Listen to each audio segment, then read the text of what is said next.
अस्सलाम वालेकुम, मेरा नाम जाबिर है। आज से काफ़ी साल पहले ना मैं पाकिस्तान गया तो पाकिस्तान में मैंने रात के टाइम एक रेडी वाले के पास खड़े होकर उसको मैंने बोला कि कुछ सेब दे दे बच्चों के लिए।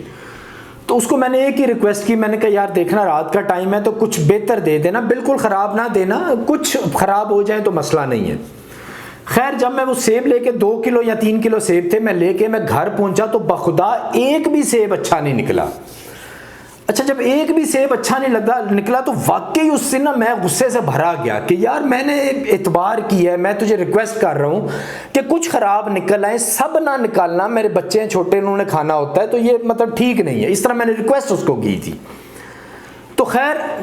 उस दिन के बाद से मैंने रेडी वालों के बारे में एक राय कायम कर ली कि ये हमेशा फ्रॉड ही करते हैं, एतबार नहीं करते, गरीब होते हैं, लेकिन ये असल में गरीब नहीं होते, ये लोगों को बस इसी तरह ठगते हैं ये। अच्छा खैर करते करते करते कई साल गुजरे। कई साल के बाद एक दफ़ा मैं एक मुर्गी लेने गया मैं सुबह सुबह, तो साथ ही एक आड़ू वाली रेडी खड़ी हुई। अच्छा, अब उसमें मैंने क्या देखा कि सुबह सुबह का टाइम था, वो आदमी आड़ू की पेटियां मंडी से लेके आया था, उसमें से आड़ू निकाल के वो रेडी के ऊपर लगा रहा था बेचने के लिए।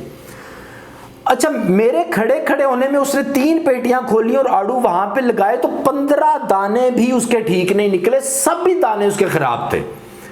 अच्छा, मैंने जब उसको वो देखा तो मेरे ज़हन में पुरानी बात आ गई कि यार इस बेचारे के सारे आड़ू ये भी तो कहीं से लेके आया ना मंडी से, तो इससे इतने खराब निकल आए हैं तो ये अब किस तरह बेचेगा, गरीब आदमी है, फायदा कैसे कमाएगा, क्या करेगा। तो खैर मुझे बड़ा तरस आया उसके ऊपर ना, लेकिन उसकी ये बात देखने के बाद और ये हालत देखने के बाद मेरी सोच जो है वो चेंज होगी। मैंने कहा यार उस आदमी को मैं कितना बुरा भला कह रहा था कई साल पहले, तो आज ये जब बात मेरे सामने आई है तो मेरी सोच और मेरा तरीका बिल्कुल मुख्तलिफ हो गया कि यार ये तो बेचारे मजलूम हैं, इन पे तो तरस खाना चाहिए। अच्छा खैर इसी तरह करते करते टाइम गुजर गया। एक साल पहले या 2 साल पहले मैं गुजरांवाला गया कुछ मेहमानों के लिए, मैंने रास्ते में से फल लेने थे, एक रेडी वाले के पास मैं रुका तो उसको बातें करते करते आम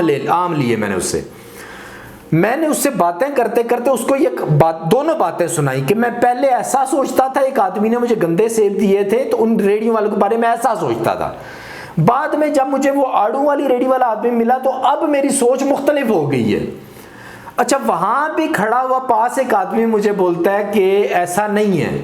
वो बोलता है कि वो जो आड़ू वाला आदमी है या सेब वाला आदमी है ना, वो जब मंडी सुबह सुबह जाते हैं सामान लेने के लिए तो उनके पास दोनों ऑप्शन मौजूद होते हैं। वहां पे अच्छा सामान भी होता है जो कि थोड़ा महंगा होता है जिसमें कम बचत होती है, वहां पे गंदा माल भी होता है जिसमें ज्यादा बचत होती है और वो सस्ता मिलता है, तो वहां पे वो बाय चॉइस अपनी मर्जी से वो गंदा माल खरीदते हैं कि आगे जाके लोगों को बेचेंगे। अच्छा खैर जब उसने मुझे ये बात बताई तो मेरी सोच बिल्कुल फिर बदल गई। मैंने सोचा अच्छा ऐसा भी होता है, क्योंकि मेरी फील्ड नहीं थी, वो उसकी फील्ड थी। उसने मुझे ये बात जब बताई तो मेरा सोचने का देखने का अंदाज बिल्कुल ही बदल गया। अच्छा, अब होता क्या है, बिल्कुल एग्जैक्टली ये 6-8 महीने पहले मैं पाकिस्तान में था तो इस्लामाबाद में एक रेडी वाला वहां पे पठान था, वो हर रोज सुबह सुबह एक गाड़ी लगाता था, उसके पास सुजुकी गाड़ी थी, उस पे वो आके पेटियां, बहुत सारी पेटियां लाता था, 50-60 पेटियां लाता था, उनमें से आम निकालता था, अपनी गाड़ी के ऊपर लगाता था, एक भी आम उसका कभी खराब नहीं हुआ।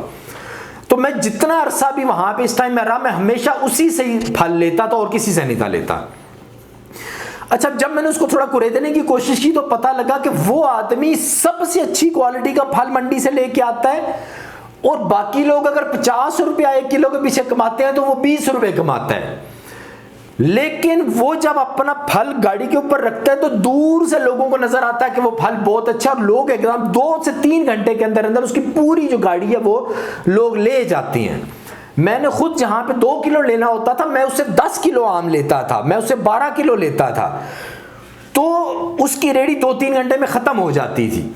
सिर्फ क्या है, वो मार्जिन कम लेता था और अच्छा सामान देता था, और आखिर में जो थोड़ा बहुत उसका माल जो तो कुछ कमजोर होता था वो अलहदा रखता था और बाद में उसको कुछ मजीद कम पैसों में करके बेच देता था, वो भी उसका 10 से 15 मिनट में निकल जाता था।